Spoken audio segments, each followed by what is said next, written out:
Well, Hope Clinic for Women was started approximately 25 years ago, and a little bit more than that actually. And essentially, the aim of the program has been basically to meet women where they are, you know, in a way to try and help them overcome the anxiety and the things that they might face in an unplanned pregnancy.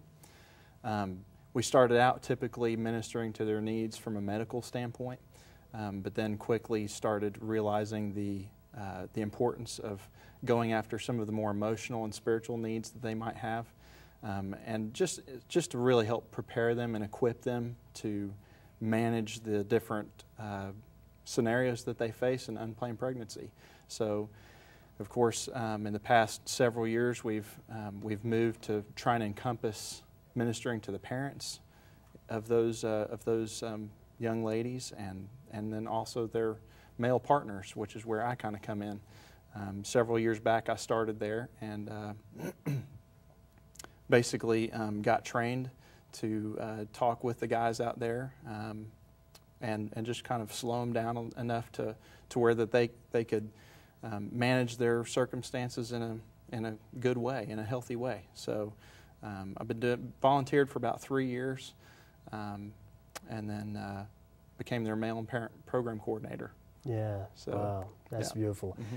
Let's talk a little bit before we dive into, because I want to also talk about, you know, your life behind the scene and how what you bring to the table as a coordinator, but also just the part of in the introduction of the relationship between you and the individuals that are involved. What all takes place in that process, and what is the mindset of young people when they feel, why should they come to your organization when they've had this unplanned pregnancy? Well, typically we've got the females involved calling our center just either because they've seen our ads or just heard of us via word of mouth. Basically, they give us a call, and then our volunteers and our interns that answer the phones try to ask them direct questions about whether or not their male partners are going to be involved in the process.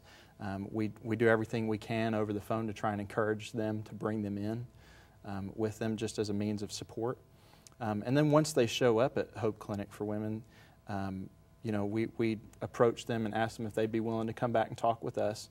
Typically, I'll see a guy back out in the lobby with a little bit of a scared look on his face, sometimes with, you know, a little bit of a look of just not really caring sometimes. But I go out there and I just introduce myself, say, hey, I'm Earl Burns, why don't you come on back here with me? And we go back and sit in my office, and they may speak with me, they may speak with one of our male interns. We've got a great group of male volunteers and interns that work with us as well, that do the counseling as well. They go through a training process so that they can, you know, really, we can kind of come from a united front on helping these guys. Once they come back to my office, I just sort of reintroduce myself and say, hey, I'm Earl. I've been doing this for several years, and talk with guys. I have my own personal story, and try to connect with them on that level.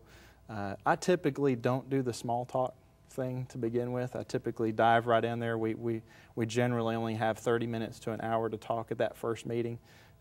So, you know, I've really been given great opportunities and seen a great response from those guys, just really diving right in and asking them the questions right off the bat. What are your plans? What types of things are going on in your world at this point in your life, and how are your parents feeling about it, if they're, you know, what their living circumstances are, what their job situation is, and any way that I can offer encouragement and support, and definitely not a judgmental attitude. I really work hard to make sure that we communicate that to the guys that come in, but basically just offer them the kind of help and support that they need so that they can slow down a little bit and make some educated decisions about the circumstances they face. Yeah, I can imagine. I mean, one of the things that really resonate when you and I talked behind the scene, and it was about the lack of judgment, that when they come to you, you will not place judgment on them, because, you know, there's a tremendous amount of guilt, sometimes shame, embarrassment, those things when they find themselves in the unplanned process of pregnancy. And how do you maintain that balance but yet still be effective because you're saying, you know, you don't have time, you know, you're kind of hitting, you get straight to the point, Right. but yet at the same time, you have to be very sensitive and understand that this is a life-changing experience that this person is going through. Kind of talk a little bit about that. Well, initially, I think it's very important, and I try to communicate this with our volunteer staff and our intern staff of guys that help out. It's very important for us to let them know that we don't skirt around the issues. We don't try to pretend that this is not a big deal, because this is a big deal. We do the same thing with parents when we talk with parents. You know, we try our best to try and really just be able to mesh with them from the standpoint of, you know, I understand this is a big deal. And that's where I bring in kind of my personal story sometimes. I've been through this to a degree, been able to experience it. I've seen some of the long-term effects of it. I've seen some of the short-term effects of it. And of course, I deal with it every day at Hope Clinic for women. But really I can kind of identify with them a little bit. I let them know that, you know, that we are a pro-life organization. I let them know that we don't refer for abortions, we don't perform abortions. And then I jump right from that and say, tell me a little bit about your circumstances, because I want you to know I'm not going to push my agenda on you. I'm here to listen to you. I'm here to try and figure out exactly where you're coming from on this and how I can help you. So really, that's one of the biggest things I think that helps those guys that come in understand that, you know, we're not there to judge. We're not there to place a stigma onto them or to look at them through the eyes of some filter.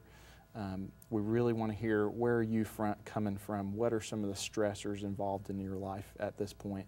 And how can we get past some of those things? Wow, that's beautiful. So, yeah. And you said something, and I know it's going to help a lot of men and women in terms of this transitioning and not feeling judged. And that's for individuals who are not necessarily unplanned in the early ages of life, like teenagers, but there's also unplanned pregnancies in adults and so forth, and things happen in their lives that's not planned. But you really opened the doorway, too, for a segment I can kind of transcend into about your personal life. Share a little bit about your personal story and how it helps to sort of make that connection with people so that they don't feel judged and they don't feel sort of ostracized because they're going through this life-changing process. Share a little bit from your heart from that standpoint. Basically, I've got a picture in my office of my son and my daughter, and then a separate picture of me and my wife. You know, I start off by telling them that you know, how long I've been married. I let them know that I've been through a situation like this because I've adopted my 9-year-old son. You know, as soon as I can let them know that my wife was in this situation at one point, that really is a connecting factor almost immediately. And then I can tell them, you know, right after we got married, I chose to adopt him because I didn't want there to be any question in his mind that I was willing to not only make a commitment, a lifetime commitment to my wife, but also to make a lifetime commitment to him, to raise him as my own. I didn't want there to be any other involvement other than just between he and I from the father-son perspective. I wanted him to know that I wanted him. I wanted him to know that I was choosing him as well as my wife. I knew that that question would come down the pike one day. And I really wanted to make that clear to him. So I was very clear to my wife also that I didn't want to wait any time at all. I wanted to start the process, and we did before we even got married. We started the process. He was very young, less than a year old when we got married, and then he had his 1-year birthday right around that time, and you know, of course, we went through the whole gamut of the emotions involved with how is he going to respond when he finds out one day, because we knew he would. How are we going to handle that? You know, how is my wife going to handle it? How am I going to be able to deal with it? Am I going to see him any different because he's not of my own blood than, you know, my daughter? I've got a 7-year-old daughter. So, you know, all those questions come into play, I think, for folks that find themselves in an unplanned pregnancy situation. And we've even spoken with some guys that come in who, you know, the child in question isn't even theirs.